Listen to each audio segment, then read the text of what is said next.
Today we are walking through one of the most extraordinary cities in Central Asia, Bukhara, Uzbekistan. For more than 2,000 years, Bukhara stood at the crossroads of civilizations. Merchants, scholars, pilgrims, conquerors, and travelers all passed through here. Persian culture, Turkic dynasties, Arab influence, Mongol invasions, and Russian Empire rule all left their mark. And yet somehow, Bukhara still feels timeless. We begin beside one of the city's most charming modern sculptures, the famous Nasreddin Hodja riding his donkey with a mischievous smile. Nasreddin is a legendary folk philosopher known across the Islamic world, from Turkey to Iran and Central Asia. His stories are humorous but always contain wisdom. It is fitting that he welcomes visitors here because Bukhara itself teaches lessons through history. Nearby rises a magnificent madrasa facade covered in blue tilework, geometric precision, and calligraphy. In cities like Bukhara, architecture was never only decoration. It was a statement of faith, power, learning, and beauty. We pass beneath an ancient gateway of baked brick.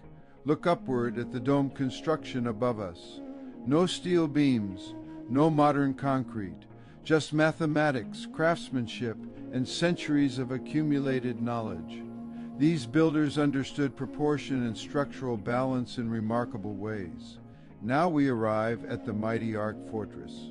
This was the seat of Bukhara's rulers for many centuries, effectively a city within a city.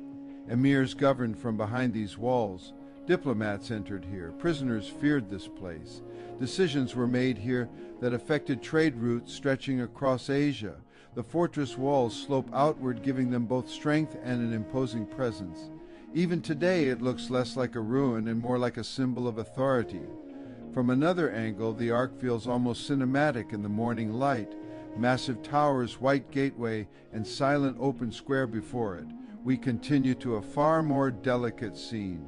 This elegant building reflected in still water is the Bolo Hauz Mosque, famous for its graceful wooden columns and mirror-like pond. In older Central Asian cities, water was life. Pools such as this were not merely decorative. They provided gathering places, cooling air, and precious water storage.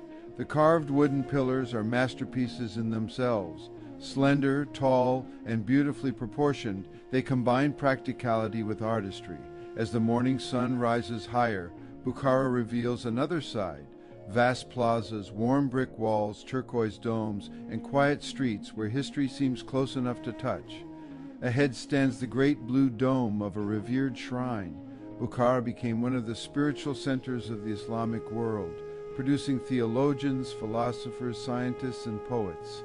Then suddenly we reach one of the most iconic sites in all of Central Asia, the Kalyan Minaret. Built in the 12th century, this tower has stood for nearly 900 years. It survived Genghis Khan's invasion when much of the city was destroyed. Legend says even he was so impressed that he ordered it spared. At nearly 46 meters high, it once served as a beacon for caravans approaching across the desert. Beside it stands the monumental Kalyan Mosque and the Miri Arab madrasa, creating one of the great architectural ensembles of the Islamic world. Look at the brickwork on the minaret. No paint is needed. Pattern emerges purely through the arrangement of fired clay. Simplicity becomes grandeur. As we walk through the plaza, you can sense how Bukhara balanced commerce, religion, and scholarship. This was not an isolated oasis town. It was a cosmopolitan center connected to Persia, India, China, and beyond. We pass through another arched gateway where domed trading bazaars still survive. Silk, spices, carpets, manuscripts, and precious metals once changed hands here. And now we enter one of Bukhara's most beautiful courtyards. Blue tilework rises against the desert sky. Birds circle overhead. Massive portals frame the open space. Even silence here feels historical. These madrasas were institutions of advanced learning. Students studied theology, law, language, mathematics, astronomy, and philosophy. The next day we were surprised by the breakfast they served us at our hotel. Fresh fruit, breads, tea, pastries, vegetables, and local flavors laid out on traditional patterned dishes.